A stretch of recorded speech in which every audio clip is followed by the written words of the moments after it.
Welcome back to Fanfics in a Nutshell. Tonight we step into an alternate timeline built on one impossibly small decision, the kind of decision that never looks important in the moment. No great battle, no prophecy revealed, no village-shaking explosion.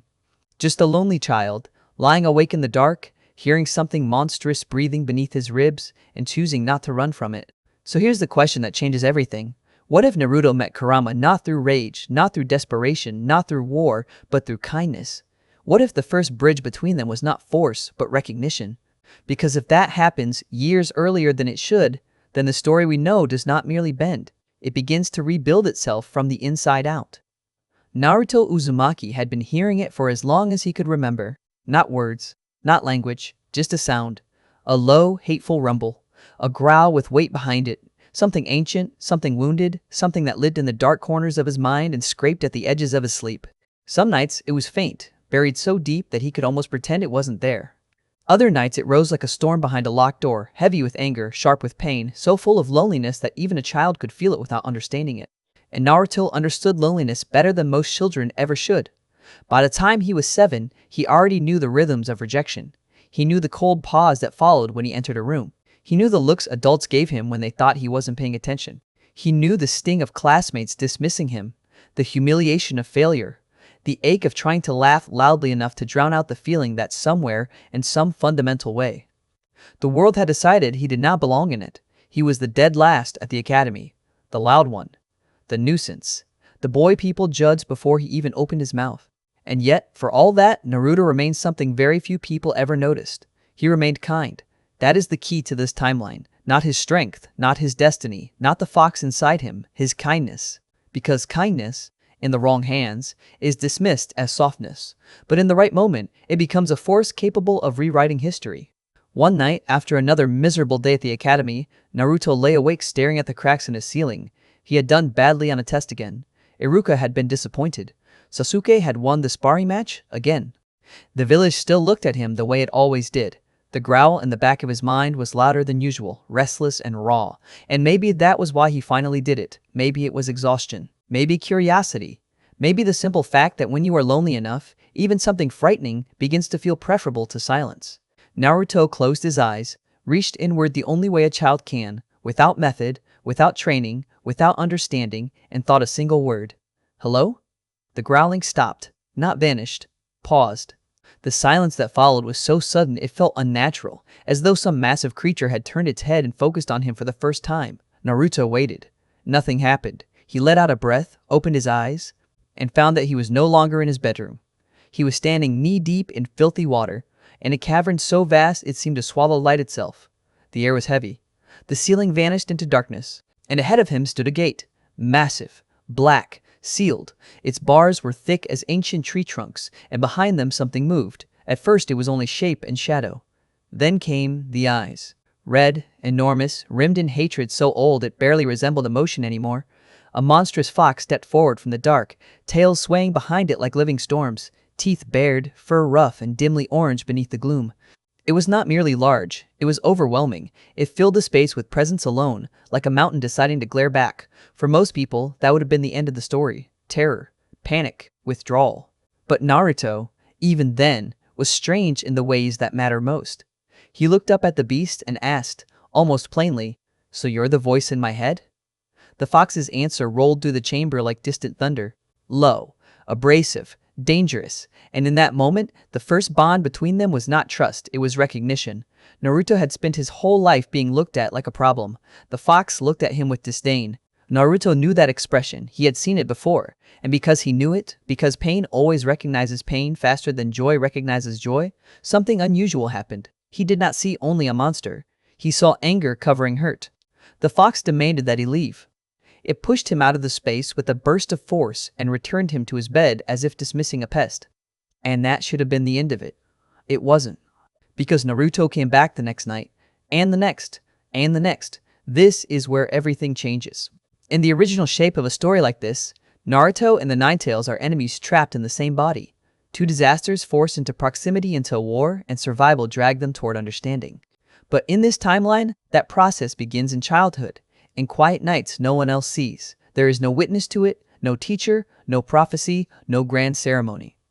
Just a boy returning again and again to the darkness inside himself, refusing to abandon what frightens him. At first, the fox tried to eject him every time. Naruto would arrive in the flooded cavern and be flung back out almost immediately. But Naruto was 7, stubborn, and starved for connection, so he kept showing up. He learned quickly. Loud questions got him expelled. Probing questions made the fox snarl, so he changed tactics. He just talked about his day, about Iruka, about ramen at Ichiraku, about sparring practice, about things that annoyed him, about things that hurt, about things that made him happy. He talked the way lonely children do when they are not entirely sure whether they are speaking to someone else or simply trying to make the silence less crushing. And slowly, against all logic, the fox allowed it. Not warmly, not kindly, not with any sign of affection. But he stopped throwing Naruto out. He curled in the corner of his prison and pretended not to care. Naruto sat in the water and filled the chamber with the sound of an ordinary life. There was something almost absurd about it, a child talking endlessly, a colossal demon listening in silence. Except he was listening. That mattered. Months passed like that. The strange ritual continued. Naruto's life in the village remained hard, but now he had somewhere to go at night. Somewhere hidden. Somewhere no one could take from him. And the fox, who had howled in fury before, began to grow quieter. Naruto noticed that first. The howling stopped. The rage did not vanish, but it changed shape. It became watchfulness. The fox started looking at him more often. Those impossible red eyes fixed on the little boy who kept returning without demanding anything, without trying to control him, without even fully understanding what he was doing. That alone would have been disruptive. But then came the moment that truly split this timeline from every other. One night, after more than half a year of silence, Naruto entered the chamber and found the fox waiting near the bars. Awake, alert, intent. The beast stared at him and asked a single question. Why? Why do you keep coming back? Why insist on returning here night after night when there is nothing for you to gain? To a shinobi, that would have been a practical question. To a politician, a suspicious one. To a prisoner, it was something else. It was disbelief. Kurama, though Naruto did not know his name yet, had lived too long among humans who only approached him with fear, greed, duty, or hate. He understood being used. He understood being caged. He understood being treated like a burden, a weapon, a catastrophe. What he did not understand was this: a child with no power and no obligation, choosing to come back simply because he did not want something in pain to remain alone. Naruto, still so young, answered in the only way he could. He said he did not need to get anything out of it. Then the fox asked if he meant to converse with a monster on a whim, and Naruto, after a lifetime of hearing the word monster thrown around like a verdict, looked up at the being in the cage and said the one thing no one had ever said to either of them. "You're not a monster." That line does more than wound Kurama's defenses. It destabilizes his entire view of the world, because Naruto is not speaking as a philosopher. He is speaking as someone who has lived inside the shadow of other people's fear. He knows what it means to be treated like something less than human. He knows what hatred sounds like when it thinks it is telling the truth, and so when he looks at the beast in the cage, he does not see evil in some abstract mythic sense. He sees hurt sharpened into cruelty. He sees suffering turned outward, and he refuses to call that nature. He calls it pain. For Kurama, that is unbearable. For the first time in centuries, someone does not flatten him into a role, not demon, not weapon, not burden. Someone sees him. And from that point on, the relationship shifts, not all at once, not into friendship, not yet, but into something more dangerous than hatred. Curiosity. They begin to speak more. Carefully, unevenly. Naruto asks simple questions. Kurama answers some and avoids others. Naruto talks about loneliness while pretending he does not understand it. Kurama challenges him and watches him lie badly. The water in the seal changes with Naruto's emotions, turning clearer on good days, thicker on bad ones, as though his inner life itself cannot help but reveal what he cannot articulate. And in one of those quiet conversations, Naruto asks something no one has ever bothered to ask before. He asks the fox his name. That moment lands like a blade through centuries of bitterness. Because names matter. Names mean personhood. Names mean you are not merely a thing to be contained. Maito had never asked. Kushina had never asked. The village would never have dreamed of asking. But Naruto, who has spent his whole life trying to be acknowledged, offers acknowledgement instinctively. And the beast behind the bars answers. Kurama. That is the true beginning of this alternate history. Not just contact, not just conversation, naming, recognition, mutual existence. From there, the shape of the future starts quietly rearranging itself. Naruto is no longer entirely alone. Kurama is no longer entirely abandoned to hatred. The Jinchuriki and the Beast begin, in secret, to build what should have been impossible: trust before necessity, understanding before violence, a bond before the world is ready for it. And outside that dark chamber, the shinobi world continues on, completely unaware that one of its oldest hatreds has just been interrupted by a 7-year-old child, too stubborn, too lonely, and too compassionate to leave a monster in the dark. But that is only the beginning, because once Naruto knows Kurama's name, the next question becomes inevitable. What is Kurama really? And what happens to a child like Naruto when the thing sealed inside him stops being a nightmare and starts becoming family? And that is where the world begins to tremble. Family is not always born in light. Sometimes it begins in the dark, behind iron bars, in the silence after grief. Naruto did not have the language for what was changing between them. He was too young for that. Too young to understand that trust is rarely built in declarations. It is built in repetitions, in returning, in listening, in staying. He only knew that the cavern inside him felt different now, less like a prison he visited, more like a place where someone was waiting. And for Kurama, that change was even more violent because it struck at convictions older than Konoha itself. No one had asked his name before. No one had looked at him and seen something other than a disaster to be contained. Even Mito and Kushina, who had borne him, had regarded him as burden, weapon, duty. Naruto, absurdly, saw a person first. That single fact begins to unravel Kurama's hatred from the inside. And then the world, as it always does, moved to test whether that fragile new thing could survive contact with pain. It happened after one of the worst days Naruto had ever known. The cruelty itself was nothing new. That is what made it so terrible. A drunken villager, red-faced and loud, turned years of village contempt into words sharp enough to draw blood without ever touching him. Monster, demon, worthless, should never have been born. Ayame defended him, fierce as flame, but by then the damage was done. Naruto ran, not toward safety, not toward home, just away. Away from the voice, away from the shame, away from the feeling that no matter how brightly he smiled, the world could still pin him down with a single sentence and make him feel small again. He ran blindly until the village disappeared behind him and the shadows of Training Ground 44 closed around him like a trap. By the time he realized he had entered the forest of death, he was already lost. This is one of the true diamond scenes of the timeline, because it is the first moment Kurama does not merely respond to Naruto, he chooses him. Inside the seal, Kurama felt it before he understood it. Naruto's hurt came crashing downward through their bond with such force that even the ancient beast was shaken by it. Not surface fear, not irritation, real sorrow, real terror. Kurama reached through the seal and saw through Naruto's eyes, 3 Fire Country tigers circling, blood on the boy's arm, panic rising, nowhere left to retreat. And what hit Kurama then was not only rage at the threat, it was the realization that Naruto did not even know how to use the power available to him. The academy had given the vessel of the 9 tails almost nothing. No proper foundation, no means to fight, no means to survive. So for the first time, Kurama pushed his chakra outward, not to corrupt, not to manipulate, not to force open the cage, but to protect. His power wrapped around Naruto like a cloak of wrath, and the beasts scattered before the roar of something far older and far more terrifying than they were. It was the first time in his long life that Kurama reached for a human being with protection instead of hatred. Naruto fell against a tree and sobbed, and Kurama remained. That part matters more than the roar.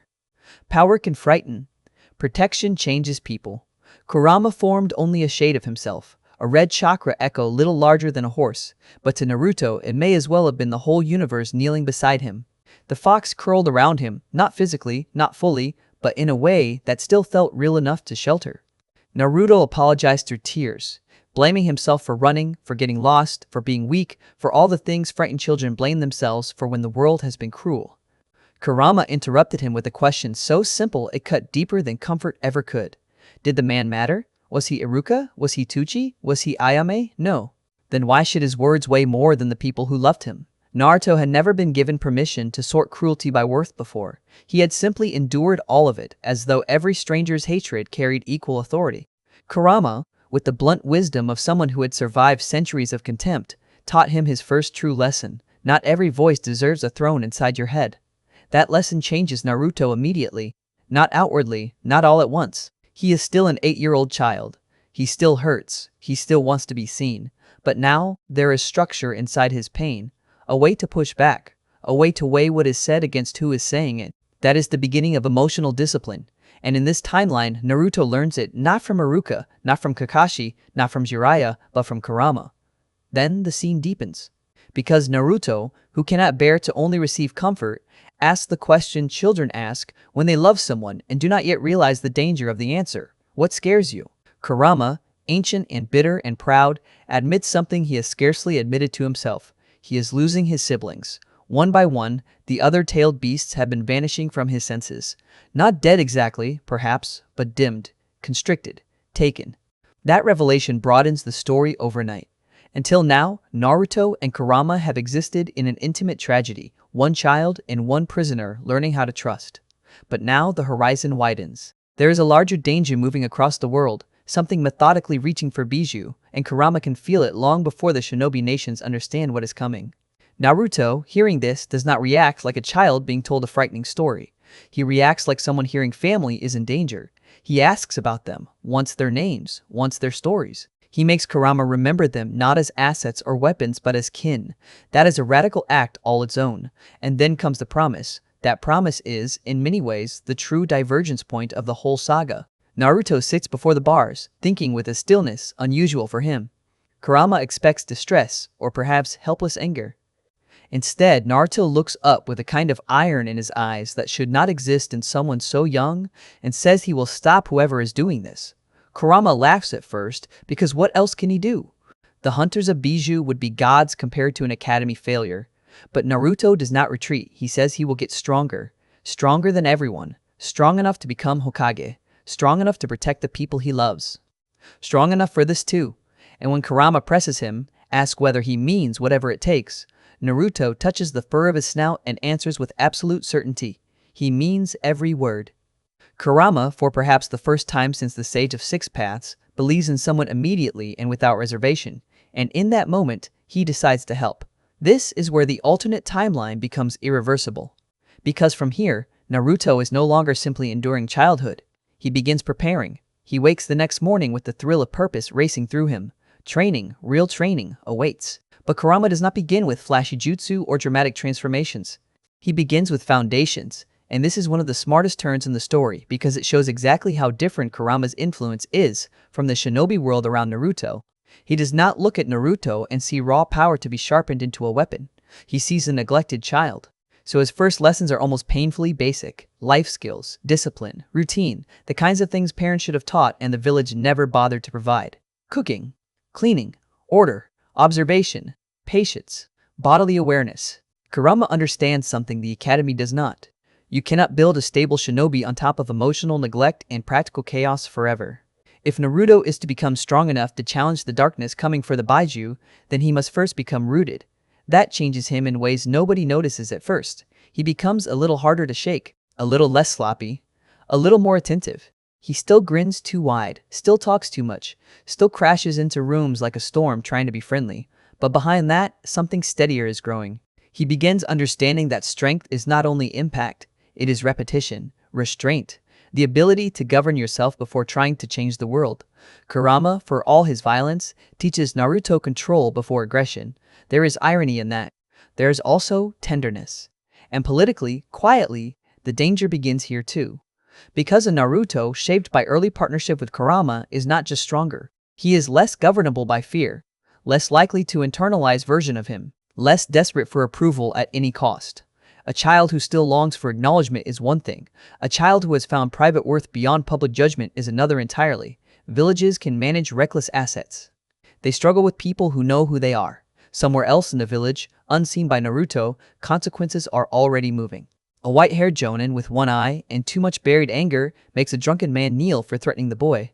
Kakashi Hatake, though Naruto does not yet know it, has begun looking more closely. The world around Naruto is starting to react to shifts it cannot name. Kurama is no longer simply a sealed beast. Naruto is no longer simply a lonely child. And once those truths begin changing, everyone orbiting them will eventually be forced to change too. But for now, in the secret hours before dawn, none of that matters as much as the chamber beneath Naruto's ribs. A promise has been made there. A boy has vowed to save creatures he has never met because someone he loves is grieving them. A beast has chosen to train the child who called him by name, and the bond between them, once only a strange comfort in the dark, is becoming something far more dangerous to the future of the shinobi world. It is becoming intent, because kindness may have opened the gate between them, but purpose is what walks through it. And once Naruto Uzumaki begins training under a teacher, the world thinks is only a monster. The next stage of this story is inevitable. The dead last of the academy is about to start changing in ways no one is prepared to understand. The first changes were small enough that nobody understood what they were looking at. That was how the shinobi world always missed its greatest disasters and its greatest miracles. It watched for explosions. It watched for bloodlines awakening and flashes of light. It watched for famous names, spectacular techniques, political incidents, assassinations, betrayals, declarations of war. It did not watch for a boy learning how to keep his kitchen clean.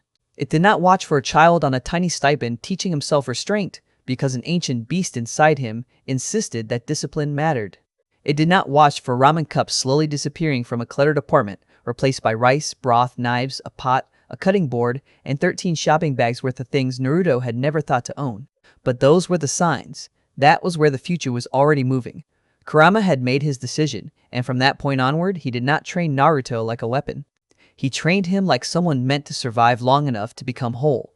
At first, Naruto hated some of it. Cooking, especially. He wanted spectacular, he wanted techniques. He wanted foxfire and forbidden scroll secrets, an impossible speed and enough power to smash every sneer the village had ever thrown at him into dust. Instead, Kurama made him learn how not to burn rice, how to cut vegetables without mangling his fingers, how to plan meals so that he did not spend half the month hungry and the other half making bad decisions with what little money he had. It felt unfair in the moment, but unfairness is often only wisdom arriving in a shape we do not yet appreciate. Kurama understood something Naruto's instructors did not. A starving child cannot think strategically for long. A neglected child cannot regulate power safely. A boy who has never been taught order will mistake chaos for freedom every single time. So he built the foundations first. He made Naruto organize his apartment. He made him think in routines. He corrected the boy's impulsive spending, pushed him toward saving, and introduced a kind of structure that no one in Konoha had ever bothered to offer him. Naruto complained through most of it, of course. He muttered about grumpy old foxes and boring lessons and how none of this looked like the training of a future Hokage. But he did it. Because underneath all the whining, he trusted Kurama absolutely. And Kurama, who had once seen humanity only as jailers and fools, found himself caring whether Naruto had enough to eat, enough to wear, enough to build from. That alone would have been unthinkable a few years earlier. And then came the subtler lessons: transformation, observation, efficiency. Naruto was not a textbook learner. The Academy's way of explaining chakra control left him frustrated more often than not because it assumed a neatness in thought and method that simply did not match how his mind worked. Kurama noticed this almost immediately. So instead of forcing Naruto into the Academy's framework, he approached the problem from Naruto's angle. Different metaphors, different pacing, different expectations. Less understand this exactly as humans have categorized it, and more, feel the shape of it, hold it, bend it, repeat it until it becomes yours. The result was humiliating for the educational system of Konoha and deeply effective for Naruto. Things that had once seemed impossible began to click. Not because Naruto had suddenly become a different person, but because someone had finally bothered to teach him in the language his mind actually spoke. This is one of the hidden tragedies of the original world. Naruto was never stupid. He was underserved. In this timeline, that neglect begins to crack. He still fails sometimes, still overcommits, still gets distracted by food, by pranks, by the sheer excitement of existing. But his recoveries become faster. His frustration becomes more focused. He starts asking sharper questions. He notices patterns. He remembers things. And perhaps most importantly, he starts developing the most dangerous trait any underestimated person can acquire. He starts quietly improving. Iruka is the first to sense it, though even he cannot name what he is seeing. Naruto is still loud, still chaotic, still capable of turning a classroom into a disaster area if left unsupervised too long. But he is no longer unraveling under pressure quite as often. There are moments now, little flashes, when Naruto's concentration locks into place and stays there. Moments in sparring where he forces Sasuke to work for the win instead of folding in a blaze of noise and temper. Moments in written exercises where his answers are still rough but less random, less desperate. The dead last is still the dead last, but now there is resistance in him, structure. Enough to make Iruka pause and wonder whether something in the boy is finally settling. Sasuke notices too, and Sasuke's noticing matters for a different reason. Because Sasuke Uchiha understands talent, but he understands obsession even better. He knows what it looks like when someone starts moving with purpose. Naruto has always irritated him, but mostly in the way storms irritate people trying to think. Loud, unpredictable, exhausting. Now though, there are moments when Sasuke catches Naruto watching, not blankly, not impulsively. Watching with intent, seeing angles, measuring, failing less sloppily. It is not enough to be threatening yet, but it is enough to be annoying in a new and more complicated way. And in Sasuke's world, annoyance is often just the first sign of respect, trying not to admit itself. That matters because one of the central engines of Naruto's life has always been comparison. Sasuke represented the effortless acknowledgement Naruto craved and never received.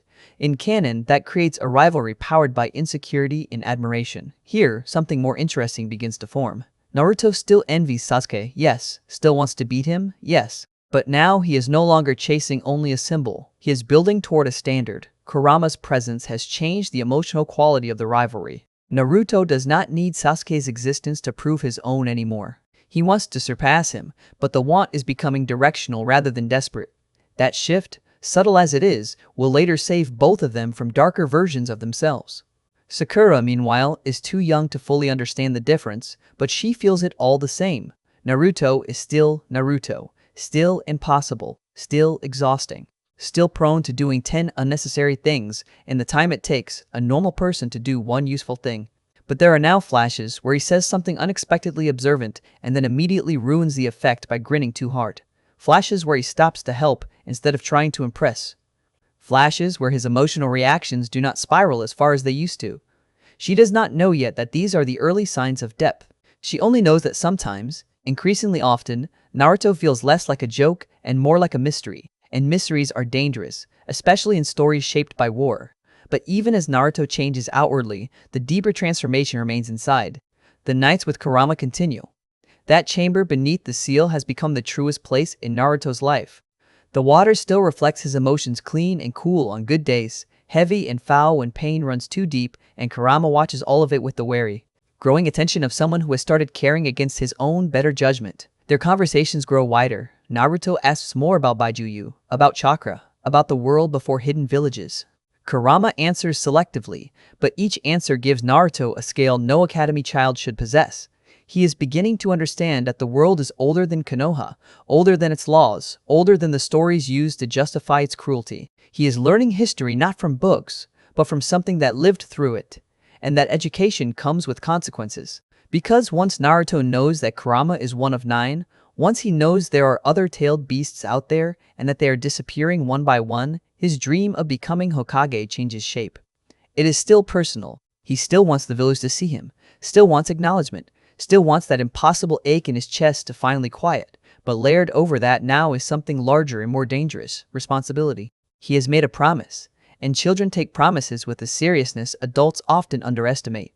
Naruto is no longer dreaming only of being recognized. He is dreaming of being strong enough to keep the people he loves from being taken. Even if some of those people are beings he has never met. Even if the whole world would call that foolish. That promise hardens him in ways nobody can yet see. He steals time to study. He watches jutsu scrolls with hungrier eyes. He starts looking at graduation not as a finish line, but as a doorway to the power he will need. And then, just as this fragile upward motion begins to feel almost stable, the next fracture hits. It begins with lethargy. Kurama starts fading without warning. At first it happens rarely enough that Naruto tries to dismiss it. The fox grows tired, then irritable, then insists it is nothing.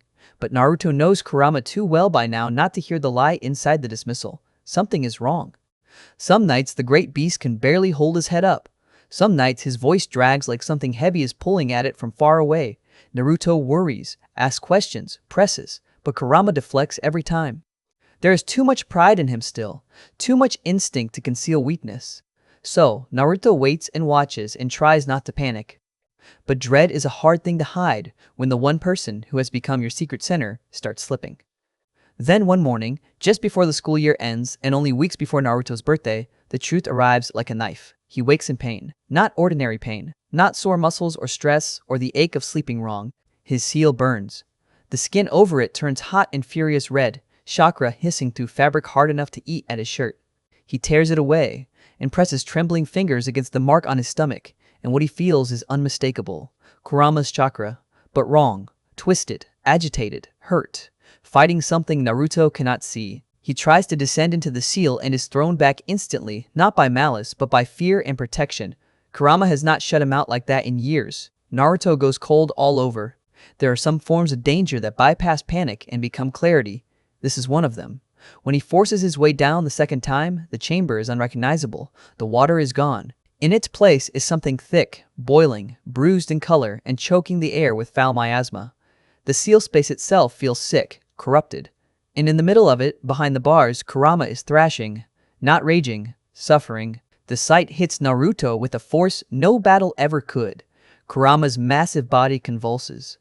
Dark sludge spills from his jaws. His tail's carved through poisoned air.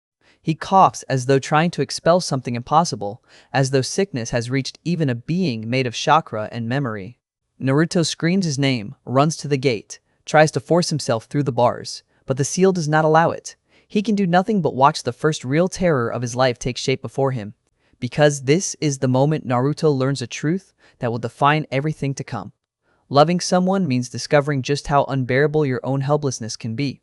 And outside, beyond the apartment walls, beyond the academy, beyond the village that still thinks Naruto's greatest danger is what he contains, something else is already moving in the dark. Something powerful enough to make even Kurama fall ill. Something hunting the Nine Tails, not with chains or armies, but from a distance. And in the next part of this story, Naruto will do what he always does when the people he loves are in danger. He will stop being a child all at once. Because terror does that, real terror. Not the kind born from a failed test or a bruised ego or another ugly glare from across the market. The kind that arrives when the one place you have always been able to run to is suddenly on fire from the inside. The kind that teaches you, in a single breath, that helplessness is worse than pain. Naruto had never seen Kurama like this. He had seen him angry. He had seen him cruel. He had seen him wounded in old ways, speaking of cages and hatred and siblings being lost somewhere beyond the horizon of the world. But this was different. This was not ancient rage. This was active suffering. And there is something uniquely horrifying about seeing someone immense become breakable. Naruto pressed himself against the bars until they bit into his skin, shouting Kurama's name into the poisoned chamber. But the seal did not care about grief. It did not care about panic. It was built to divide, built to preserve the distance between container and contained. In every story before this one, that distance had been safety. In this story, for the first time, it felt like cruelty. Kurama tried to speak and coughed instead. Thick sludge struck the warped floor of the seal with wet, violent force. The miasma rising from it burned Naruto's eyes and throat. The entire chamber felt infected, not just Kurama.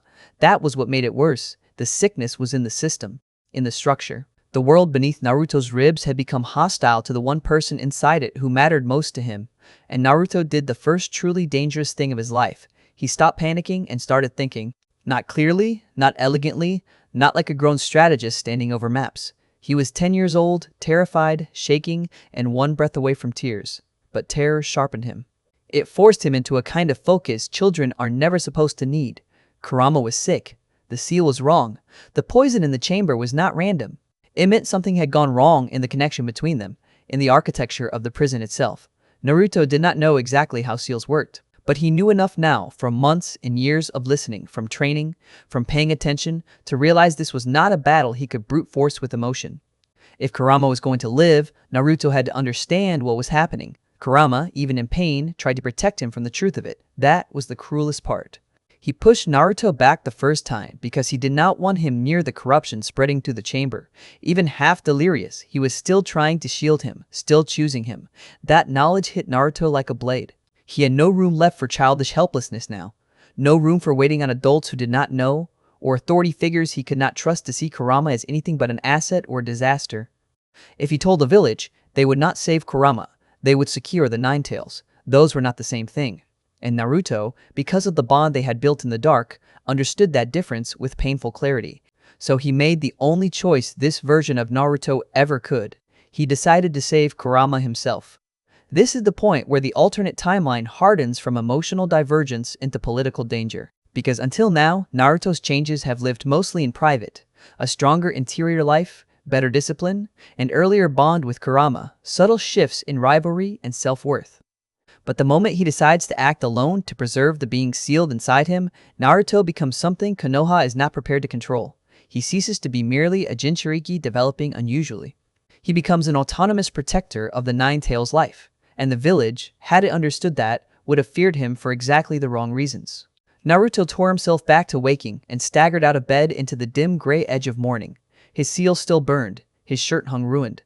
Every instinct in his body screamed for help, but trust is built by experience, and Naruto's experience had taught him one simple law: the people who truly understood him were precious and few. Kurama was one of them. So the answer was not to reveal him. The answer was to find knowledge. Knowledge meant records. Records meant archives. And archives, in Konoha, meant doors a child like Naruto was never supposed to open. He moved through the village with that haunted, sleepless kind of urgency that makes the world around you feel unreal. The academy year was nearly over. The morning had barely started. People were stirring, shutters opening, voices waking, routines beginning. None of them knew that the boy they ignored was crossing the edge between childhood and something else entirely. None of them knew he was hunting for seal theory with a demon's life hanging on the answer. What makes this section of the story so compelling is that Naruto's heroism becomes intellectual before it becomes physical. He is not charging an enemy yet. He is not screaming into battle. He is reading, searching, stealing time from systems built to exclude him. It is one thing to say Naruto loves fiercely. It is another to watch that love become method. He begins with what he can access. Fragments, references, the scraps of formal seal knowledge available to Konoha. It is nowhere near enough. Most of it is coded for adults, specialists, or shinobi with the background to interpret it cleanly. But Naruto is no longer learning alone. The strange thing about his journey is that the world keeps giving him pieces because he is desperate enough to actually use them. Kurama had already trained him to observe, to endure frustration, to keep digging when the first answer was not enough. Now that discipline pays off. And underneath it all, another realization begins rising. This is Uzumaki work. Not just Konoha work. Not just any seal. Something older, more intricate. Something tied to bloodline, to lineage, to a village. Naruto has barely even heard named before. Kurama had told him already that the spiral he wore without understanding belonged to Uzushio, that his mother had come from that lost place, that his clan was not just a dead name, but a buried inheritance. At the time, it had felt like identity, a revelation, now becomes necessity. If the answer is anywhere, it may lie not in Konoha's guarded archives, but in what remains of the people who built seals like the one in Naruto's body in the first place. And so, Part 4 becomes a story of movement. Movement outward. Movement backward through buried history. Movement from being a boy surviving inside Konoha to becoming the heir of something Konoha failed to protect. He breaks rules to do it. That matters. Because Naruto's morality has always been emotional before procedural, he does not instinctively revere systems. He reveres people, bonds, promises. In this case, the promise to Kurama outweighs every law in the village. If rules stand between Naruto and saving someone he loves, then the rules were never going to survive him. So he digs deeper. He breaches spaces children are not permitted to enter. He hunts through the hidden veins of Konoha's knowledge. He steals not for glory, not for rebellion, but because desperation has made him practical. Every clue points in the same direction. The seal is malformed in a way that leaves the boundary between his chakra and Kurama's too open, too raw, too exposed. There had once been safeguards, filters. Something in the design that should have softened the transfer of Kurama's power into Naruto's system and kept certain kinds of contamination from flooding back the other way. Those protections are gone. That missing architecture, once merely dangerous in theory, has now become catastrophic in practice. Kurama is being poisoned by the structure meant to contain him. And once Naruto understands that much, his course is set. He has to reach Uzushio.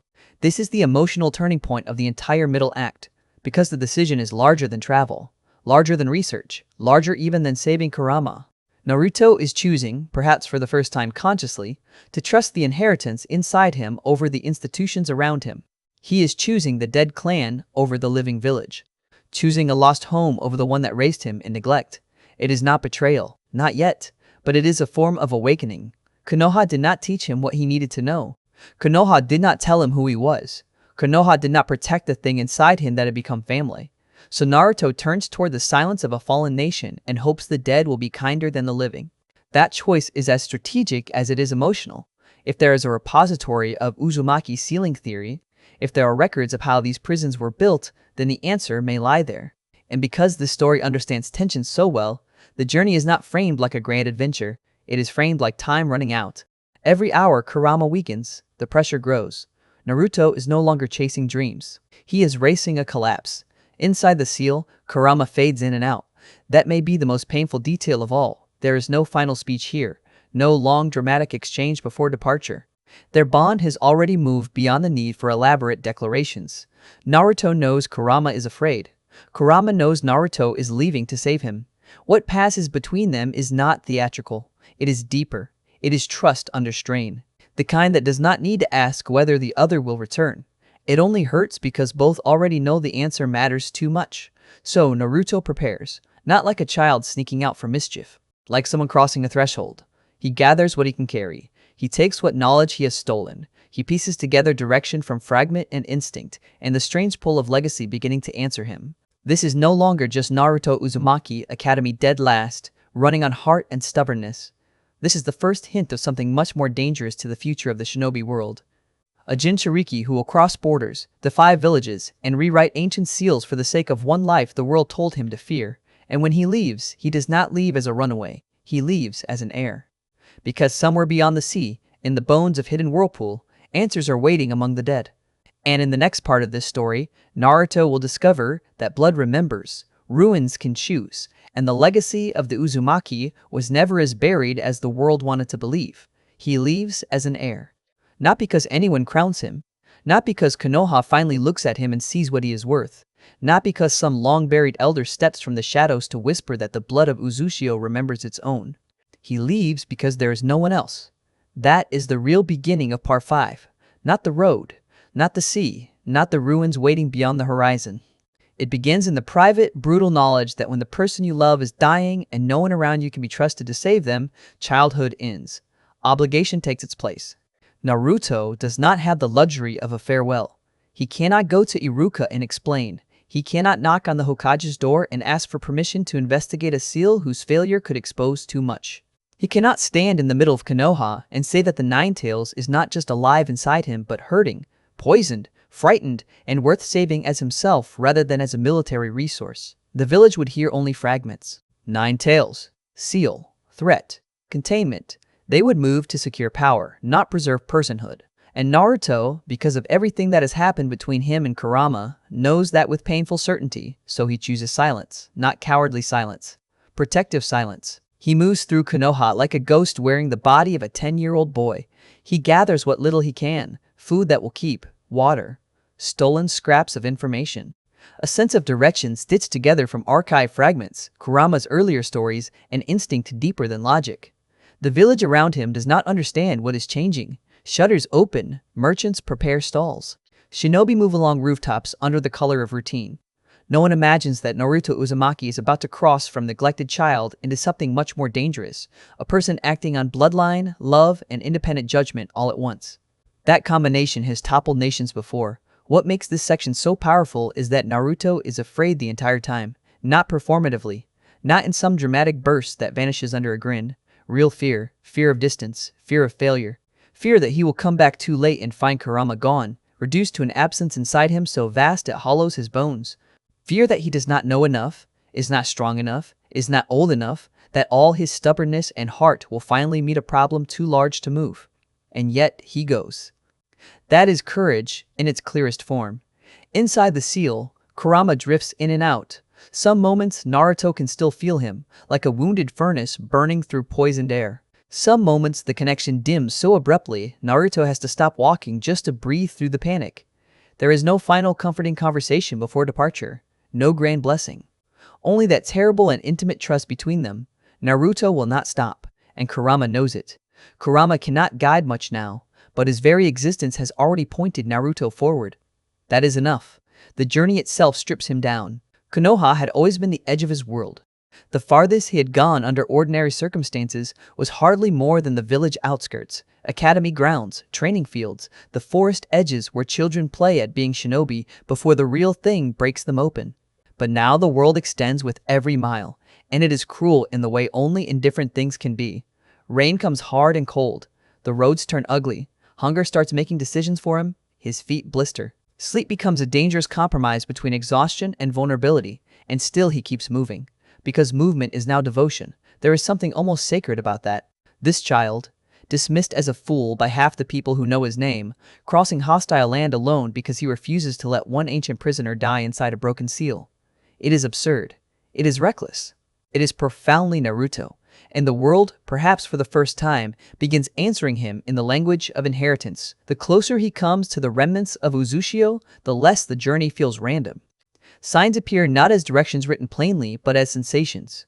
Poles, alignment, a strange rightness in his bones whenever he chooses one path over another. Kurama had once told him that chakra could remember. That blood, place, and purpose were not always separate things. Naruto had listened then the way children listen to old truths they do not yet need. Now he begins to understand. He is not just traveling to ruins. Something in those ruins is reaching back. That matters politically as much as emotionally. Because Uzushio is not just a dead village in this story, it is a buried answer, a historical wound. Konoha failed to protect, and then mostly failed to remember. For Naruto, that realization curdles into anger as the journey continues. Every league of distance makes the omission sharper. Why did no one teach him this history? Why did no one tell him where his mother came from? Why does he wear the spiral on his back and see it on jonin vests while the meaning has been stripped out and handed back as decoration? The farther he gets from Konoha, the more clearly he sees it. Villages do not only fail through cruelty. Sometimes they fail through convenience, through forgetting what shames them, through sanding history down until the survivors have nothing left to inherit but symbols. Naruto is done accepting symbols without truth. That thought hardens him, and then the sea arrives. Uzushio had always been an island nation, small but terrible in reputation, strong enough that enemies joined hands in fear to bring it down. Kurama had laughed when Naruto first assumed a fallen village must have been weak. Not because the assumption was stupid, but because it revealed just how little the world teaches children about the things it fears most. Uzushio had not fallen because it lacked strength. It had fallen because strength makes coalitions of cowards. That lesson is with Naruto now, as he stares out at gray water and ruined weather and the distant promise of a homeland he has never seen. The crossing is miserable. Of course it is. A child with limited gear, half-trained instincts, and a body running on purpose more than sense has no business trying to reach a dead island under ugly weather. The storm that had once only been a thing, Naruto noticed through sharpened senses, now becomes a full enemy. Wind tears at him. Rain needles his skin. The world reduces itself to water and endurance. But this is where the story's emotional engine pays off, because Naruto is no longer crossing alone in the way he once would have been. Even weakened, even barely present, Kurama remains the center of his will. Every time Naruto thinks about stopping, about turning back, about waiting for better conditions, he imagines that poisoned chamber. He imagines Kurama retching corruption into a prison not built to heal him, and the hesitation dies immediately. Love once again becomes motion. By the time he reaches the island, he is beyond exhausted. The place that greets him is not glorious, it is broken. That is important. A lesser version of this kind of story would make Uzushio arrive as instant triumph, as some hidden paradise waiting with open arms for the lost son of the clan. But ruins are not kind just because you belong to them. They are only honest. Naruto comes ashore into a land where history has not healed. Bones of walls, splintered structures, weather-eaten remains, silence so deep it feels inhabited. Everything about the island says the same thing. Power once lived here, and violence answered it. This is the darkest hour of the script for a reason. Because Naruto has made it farther than anyone expected of him, farther than he expected of himself, and it still might not be enough. Kurama is fading. The island is dead. The knowledge he needs could be gone. The repository, if it exists, may never open. And in that crushing uncertainty, Naruto does something that defines him more completely than any jutsu ever could. He honors the dead. The source material treats this moment with exactly the weight it deserves, and so must the script. Naruto does not conquer Uzushio by force. He does not crack its secrets open through arrogance or luck alone. He enters into relationship with it through respect. He burns the dead. He tends what was left untended. He recognizes that inheritance is not just about what you can take from the past, but what you owe it. That act changes everything. The island, silent until then, begins to answer him, not metaphorically, truly. In the way old places respond when the right person arrives with the right heart, Naruto is not received because his blood gives him entitlement. He is received because his character gives him permission. That is why this story works so well. Lineage opens the door, but love is what gets him inside. From there, the repository reveals itself. Not easily, not as a gift, as a test. And Naruto passes because this journey has already transformed him. The academy dead last could never have done this. The version of Naruto who lived only for loud acknowledgement could never have done this. But the child trained and disciplined by Kurama, sharpened by grief, driven by promise, carrying both Uzumaki blood and his own impossible stubbornness? That child can stand before the buried inheritance of a destroyed people and say, in effect, I am here for more than myself. So the repository opens. What he finds there is not just technique, it is civilization, structure, design. The accumulated will of people the world tried to erase and failed to fully bury. Naruto dives into it with a desperation that borders on reverence. Seals, safeguards, architectures, mechanisms, the truth of what was missing from his own prison. He realizes that the gap Kurama had identified long ago was worse than he knew. The seal in him is not merely difficult or unusual. It is incomplete in a way that leaves Kurama vulnerable to exactly this kind of contamination. There should have been filters, there should have been controlled exchange, there should have been design precise enough to protect both vessel and beast. Instead, there is brilliance layered over a fatal absence. And now comes the moment that turns Part 5 from survival into transformation. Naruto decides he is going to repair it himself. Think about the scale of that. 10 years old, fresh off a flight from Konoha, half-starved, storm-beaten, terrified, standing in the dead heart of Uzushio, and deciding that he, personally, is going to reform a seal dangerous enough to threaten a Bijou. This is either madness or destiny. In Naruto stories, the line is often the same line. He works like someone possessed, but not by chaos, by purpose. He studies, compares, reconstructs. He trusts instinct where theory runs thin. He trusts blood memory where conscious knowledge fails. He trusts Kurama's earlier explanations, his own observations, the repository's preserved logic, and something inside him that has started to feel larger than simple intelligence. This is not just technical problem solving, it is resonance. Naruto is not inventing Uzumaki inheritance from nothing. He is answering it. The dead leave maps. The living must still be brave enough to read them. Outside, the storm continues. Inside, Naruto fights a different one. Every minute matters. Every mistake could kill him, could kill Kurama, could rupture everything. The room, the island, the seal space within him, all of it begins to collapse into one emotional reality. This is the point where the whole alternate timeline either proves itself or breaks. And because the story knows how to reward character instead of spectacle, Naruto succeeds not through genius alone, but through everything he has become on the way here.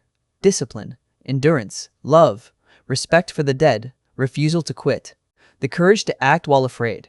All the quiet things Konoha never counted as greatness become the exact things that save Kurama's life. When the reformation takes hold, it is not neat. It hurts. It tears through him like fire and memory at once. The seal space shifts. The corruption starts to break apart. The prison that had once looked like filth and iron and stagnant misery begins changing shape. That matters symbolically as much as practically. Because Naruto is not only repairing a design flaw, he is rewriting the emotional architecture of the bond itself. The place inside him that had always resembled a dungeon is becoming something else. Something open, something alive, something chosen. And when Kurama wakes into that new space, the first thing he sees is Naruto, crying, exhausted, alive. That reunion is not just relief, it is recognition elevated into something almost sacred. Kurama listens as Naruto, wet-eyed and shaking, explains what he did. Broke into archives ran to Uzushio through monsoon, and fear earned the island's cooperation by honoring the dead, opened the repository, and reformed a Class S seal with no one to guide him but inheritance and desperation. Kurama, ancient and nearly impossible to impress, is stunned by the scale of it, then overwhelmed by something even older than his hatred. Love, finally understood, because now he knows what Kushina once meant. What family means when someone is willing to cross hell and ocean and history for you, what it means to become treasure in another being's eyes. And Naruto, laughing through tears, tells him the truth, and the only way that fits them both. He was terrified, he missed Kurama, and he would do it again. That is where Part 5 ends. Not in victory, not completely. Because saving Kurama does not erase what this choice now means. Naruto has crossed a border Konoha did not authorize. He has touched power the hidden villages forgot. He has proven himself capable of breaking into secrets, surviving ruins, and restoring an ancient seal on instinct and will. He is no longer just changing inwardly. He is becoming dangerous to the established order. And in the next part of the story, that danger will finally come home. Home is a dangerous word for someone like Naruto. Because after everything that happened on that island, after the storm and the dead and the repository and the impossible act of reaching into an ancient seal and remaking it with his own hands, home is no longer just a village with cracked walls and familiar ramen and a Hokage who smiles kindly from behind too many compromises. Home has split in two. Part of it lives now in Konoha, messy and painful and filled with people Naruto still loves in spite of everything. And part of it lives in the new space beneath his ribs, where iron bars and poison have been replaced by something softer, greener, alive with water and leaves and light. Part of it lives in Kurama. That is what makes the return so charged. Because Naruto does not come back from Uzushio as the same boy who left, he cannot. A child who sneaks out of the village is one thing. A child who crosses sea and ruin, earns the trust of his ancestral dead, reforms a class, seal, and comes back with a tailed beast no longer merely contained but truly bonded to him, is something else entirely. Even if no one in Konoha understands that yet, the change is already there, moving under his skin like a second pulse. Kurama feels it too. The first hours after the repair are almost painfully tender in the only way those two know how to be. Kurama wakes into the remade seal healthy enough to think clearly, strong enough to move, and the first thing he does is fix all of his impossible attention on Naruto. On the exhaustion in his limbs, the tears in his eyes, the stubborn grin trying and failing to hide how terrified he had been. There is awe in Kurama then, though he would rather bite off his own tail than call it that. Because what Naruto has done is not just brave, it is unprecedented. No one has ever crossed that much distance for Kurama. No one has ever chosen him with that kind of clarity. Not as burden, not as necessity. Him. And Naruto, because he is Naruto, shrugs as though nearly tearing himself apart to save the most powerful tailed beast in the world was simply the obvious thing to do. That is the moment Kurama stops thinking of himself only as protected by Naruto's kindness, and starts thinking of Naruto as something far more dangerous to lose. Treasure. That emotional shift matters, because from here on, Kurama is no longer merely a mentor or a secret companion or even a loved one. He becomes invested in Naruto's future with the full force of a being who has spent centuries surviving loss. He now has something to defend that is not abstract freedom or old pride. He has Naruto. And if the world wants to keep making itself hostile to that fact, the world is eventually going to have a problem. But before that future arrives, the present demands a harder thing. Naruto has to go back to Konoha, back to consequence. Back to the people who care about him, the people who might understand, and the people who absolutely will not. This is where Part 6 becomes more than a reunion. It becomes a political balancing act disguised as an emotional homecoming, because Naruto knows exactly how fragile the truth is. If he tells the wrong person the wrong part of the story, then all anyone will hear is that the Nine-Tails seal was compromised, that Naruto left the village unsupervised, that ancient Uzumaki knowledge is now in play, that the boy they already failed to raise properly has started making decisions far beyond his rank or age. Every one of those facts is true. Put together without context, they sound like a crisis. Put together with context, they sound like Naruto loving someone enough to become extraordinary. The problem, as always, is that villages are not built to prioritize context over control. So when Naruto reaches the point where he can no longer avoid explanation, he does something that tells you exactly how much he has grown. He chooses carefully. Not the Hokage first, not the administrative machine, not the people who will immediately translate a personal reality into a strategic threat. He chooses Kakashi. That choice says everything. Kakashi is not safe in the way children imagine adults should be. He is too broken for that, too scarred, too practiced at hiding what matters behind a mask and a lazy tone. But he is safe in another way. He understands damage. He understands impossible loyalties. He understands the difference between what a village needs and what a person deserves. And somewhere under all that exhaustion and dry detachment, he has already started caring about Naruto more than he is prepared to admit. When Naruto tells him the truth, the effect is immediate. Not the whole truth. Not every ancient detail, not every spiritual resonance of the island, not every feeling that passed between him and Kurama in the newly remade seal space. But enough. Enough for Kakashi to understand that Naruto did not run away for childish rebellion. Enough for him to hear that Kurama's attack on the village had not been conscious in the way everyone had simplified it into legend. Enough for him to realize that Naruto crossed all that distance to save the being inside him rather than let him die in silence. That hits Kakashi in the exact place where guilt lives. Naruto can feel it on him, old and rusted and sharp. The teacher who already knows too much about Naruto's parents is forced to confront the fact that the child they left behind has just carried out an act of loyalty and desperation that no one his age should ever have needed to attempt. And then comes one of the most important questions in the whole script. Do you trust him? Not can you control him, not is he dangerous, not has he manipulated you. Trust. That is the axis of this timeline. Naruto does not answer casually. He does not grin and say of course, because he understands now that love without clarity can be as dangerous as hate without reason. So he thinks, and then he answers with the precision of someone who has already staked his life on this truth, with his own life, absolutely, but probably not with everyone else's. That answer is brilliant because it is not childish devotion, it is informed trust. Naruto knows Kurama loves him. He also knows Kurama still carries centuries of hatred for the wider human world. Those two things can exist at once. They do exist at once. Kakashi hears that and, being more perceptive than people give him credit for, understands the maturity inside it. This is not a boy being manipulated by a demon. This is a boy who knows exactly who his demon is. And for Kakashi, that is enough. Politically, that conversation changes everything. Because now Naruto has an adult ally who will not immediately reduce Kurama to a containment problem. Kakashi does not romanticize the situation. He does not suddenly become naive about what the Nine Tails is capable of. But he accepts something the larger village has never managed to accept, that a relationship built on honesty can be safer than a prison built on fear. That idea, if allowed to spread, would undermine enormous parts of the shinobi world's logic. Jinchuriki are supposed to be managed through isolation, secrecy, and utility. Naruto and Kurama have become strong through recognition. That is revolutionary. The next layer of fallout is more intimate. Sasuke and Sakura learn more. Not every secret, not the deepest mechanics, but enough to understand that Kurama is not some distant seal they can ignore while pretending Naruto is otherwise ordinary. He is part of Naruto's life in a direct, personal, undeniable way, and the way they react matters.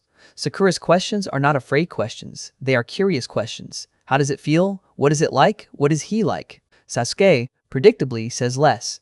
But he listens with the kind of stillness that means every word is landing somewhere important.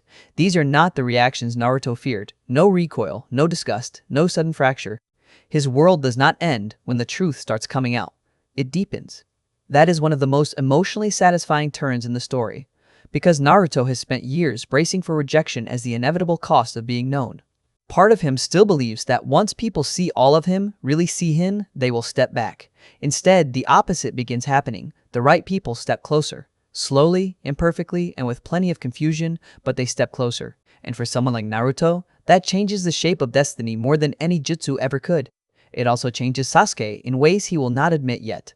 Because Sasuke is watching Naruto become something difficult to categorize. Stronger, yes. Stranger, certainly. But also steadier, more centered, less hungry in the desperate way he used to be. Sasuke has built much of his own identity around isolation and pain sharpened into ambition. Naruto, in contrast, is becoming stronger because he is connected, because he is loved, and because he loves back with catastrophic force. Sasuke does not have the words for why that unsettles him. He only knows that Naruto's growth is no longer something he can dismiss as chaotic luck. It has philosophy behind it now, emotional architecture, and that is harder to fight than raw strength. For Sakura, the change lands differently. Naruto's truth expands her understanding of him. He is still impulsive, still loud, still capable of being infuriating within the span of a single sentence, but now those qualities exist beside something larger, something she can no longer ignore. Depth. Resolve. The willingness to walk into terror for someone else and come back carrying the consequences without asking for applause. That kind of character changes how people love you, even if they do not realize it immediately. And through all of this, Kurama watches. That may be my favorite layer of Part 6. The great beast, once certain that humans were incapable of anything but fear and exploitation, now forced to watch a small circle of them respond to Naruto, not with revulsion, but with concern, loyalty, and curiosity. He does not suddenly trust them all. Kurama is far too old and far too scarred for that. But he notices. He notices Kakashi choosing discretion. He notices Sakura asking understanding questions instead of recoiling. He notices Sasuke not withdrawing. And because Naruto matters more to him than almost anything now, those details matter too. The trio, as he privately thinks of them, has started to grow on him, which for Kurama is dangerously close to affection. But relief is never the end of a story like this, only a breath before the next storm.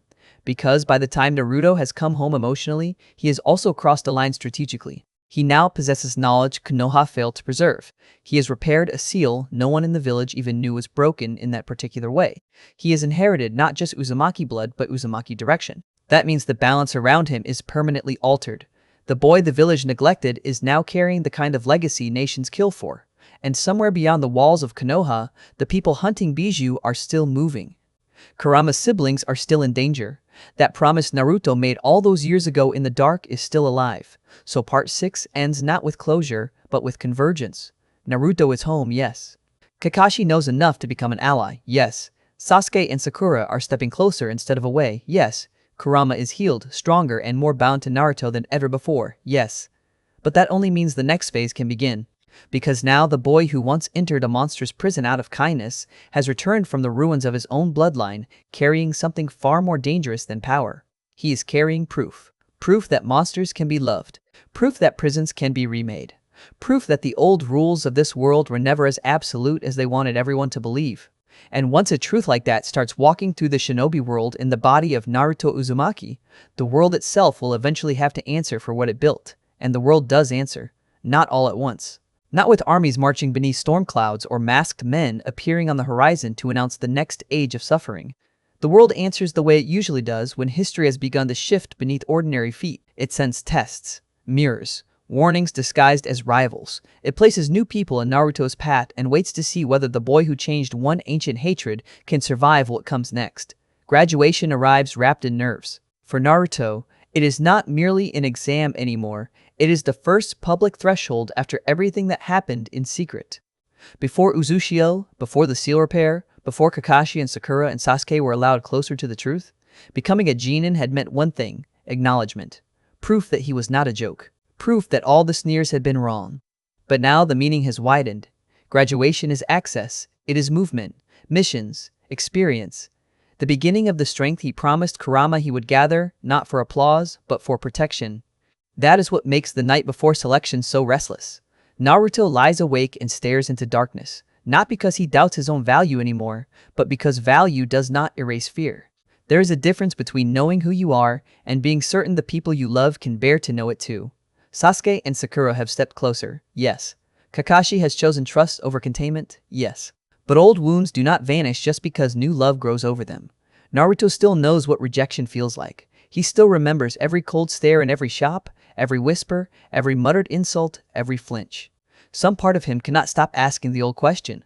What if being known still costs everything? Kurama answers that fear the only way he ever does now, with rough certainty sharpened into comfort. He tells Naruto he is an idiot for thinking Sasuke and Sakura are going anywhere. He says it with all the warmth of a blade, which is to say, with more warmth than Kurama allows almost anyone else. And when Naruto descends into the seal space, what greets him is no longer a prison, but a living refuge. Willow branches, light, waterfall spray, green growing where iron once held rot. That symbolism matters now more than ever, because Naruto's inner world has become the truest representation of the life he is building. It is no longer a cage around a monster. It is a home shared between them. A place remade by choice. When graduation passes and Team 7 forms in earnest, the shift is immediate. Kakashi still enters like a man pretending his own life is a mild inconvenience. Sasuke still leans on silence as if it were armor. Sakura still speaks faster when she is trying not to reveal how much she cares. Naruto is still himself too bright, impossible, kinetic, all instinct and motion and sudden sincerity. But the team that gathers around him in this timeline is built on deeper foundations much earlier than canon ever allows. They know more, they trust more, they hurt with more clarity. That makes them more fragile in some ways but vastly more dangerous in others. Because trust accelerates growth, and that is exactly what happens.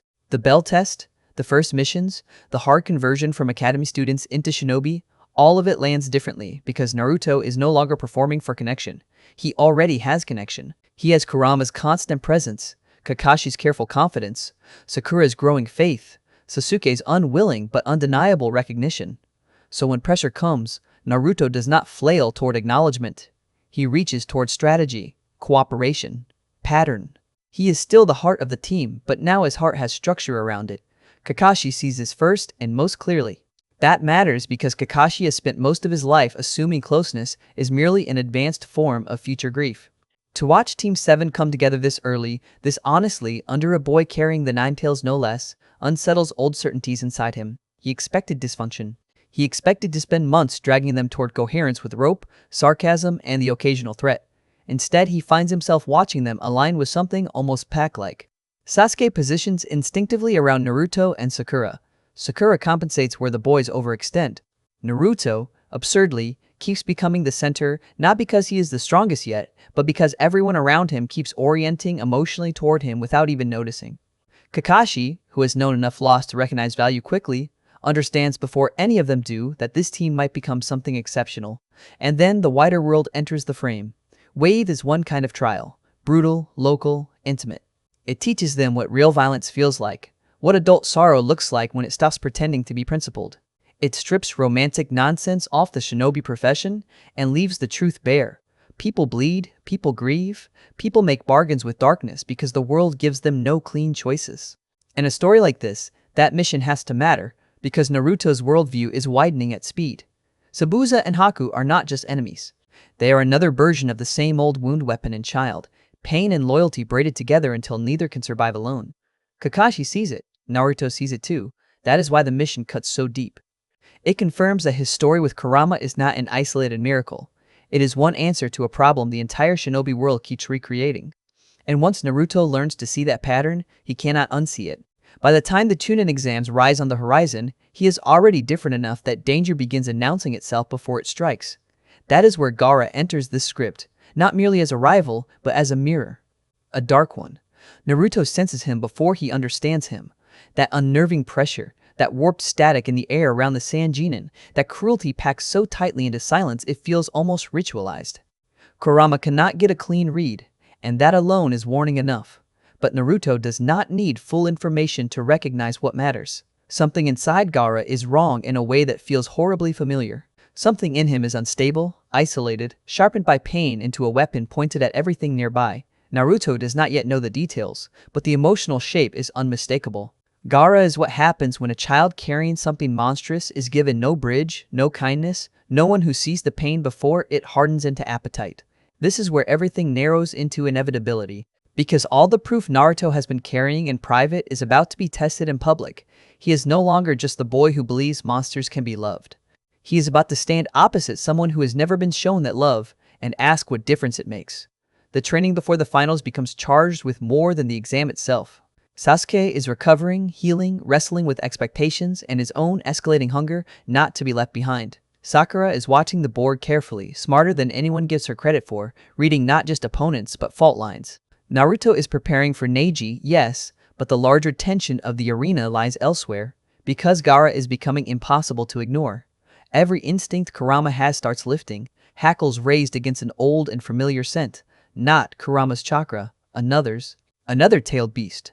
Another prison. Another child. That realization lands like thunder inside Naruto. One sibling found, not as a distant rumor or old fear, but as a living force standing across from him in another broken vessel. And suddenly, the promise he made years ago in the dark is no longer abstract at all. One of Kurama's family is right here, suffering, weaponized, turning into something monstrous because no one gave him what Naruto gave Kurama, and Kurama gave Naruto in return. That is the emotional engine that drives the climax of this part. Not competition, not spectacle, recognition. Naruto sees in Gaara the catastrophe he might have become. Kurama sees in Shukaku's vessel another map of hatred and misuse. The world, once again, is providing proof. Proof that prisons built on fear produce monsters. Proof that children treated like containers become disasters when no one reaches them in time. So when the finals descend into chaos, when plans within plans begin collapsing, when invasion and panic and blood start pulling the exam apart, Naruto is not simply reacting as a genin trying to survive. He is stepping into the role this timeline has been forging for him all along. He becomes the interruption, not just of violence, but of inevitability, because Gaara expects fear, expects resistance, expects others to look at him and see only the thing inside. That expectation is its own prison, one as strong as iron bars. And Naruto, standing before him with Kurama alive and aware inside his own remade world, carries living contradiction in every breath. He can fight Gaara, yes. He can answer force with force. But more importantly, he can look into the face of another Jinchuriki and know with devastating certainty that this battle is not about defeating a monster. It is about reaching one in time. That is the true resolution of Part 7. Not peace, not yet. Not the end of Akatsuki's long shadow. Not the conclusion of every war this timeline is quietly preparing to rewrite, but a declaration of purpose made visible. Up until now, Naruto's proof has been private, inside the seal, inside his friendships, inside Kakashi's guarded understanding. With Gaara, it becomes public philosophy, a principle with battlefield consequences. He will not let this world keep producing children like this and call the result fate. He will not accept that pain must always become cruelty. He will not let the old rules stand unchallenged simply because they are old. And for Kurama, watching all this unfold, the feeling is almost overwhelming. Because this was never truly about Naruto saving one fox in the dark, it was the first fracture in a much larger wall. Now that fracture is widening. Now Naruto is carrying the lesson outward, from prison to battlefield, from private bond to public doctrine. The world that once caged Kurama is about to face the worst possible threat to its assumptions. A child who survived it and came back loving harder. So as the arena trembles, as alliances strain, as the hidden villages move like knives beneath ceremony, one truth rises above all of it. Naruto Uzumaki is no longer chasing acknowledgement. He is building a new law for the world, one bond at a time, one impossible act of mercy at a time, one monster at a time, until the word itself loses its meaning. And that is where this chapter of the alternate timeline closes, not with silence, but with momentum. Because from here, everything accelerates. Akatsuki is still coming, Kurama's siblings are still out there, Konoha still has old sins buried beneath its stones, Sasuke's path is still full of knives, war is still waiting beyond the horizon. But now the world has seen something it was never supposed to see. It has seen a Jinchuriki stand not as a warning, but as an argument that love can be stronger than containment. That understanding can achieve what fear never could. That history can in fact be broken. And if this is the future Naruto begins building now, then the shinobi world is already running out of time to remain what it was. Welcome back to Fanfics in a Nutshell, because some stories do not change when a war begins. Some stories change when one lonely child decides that even a monster deserves to be named.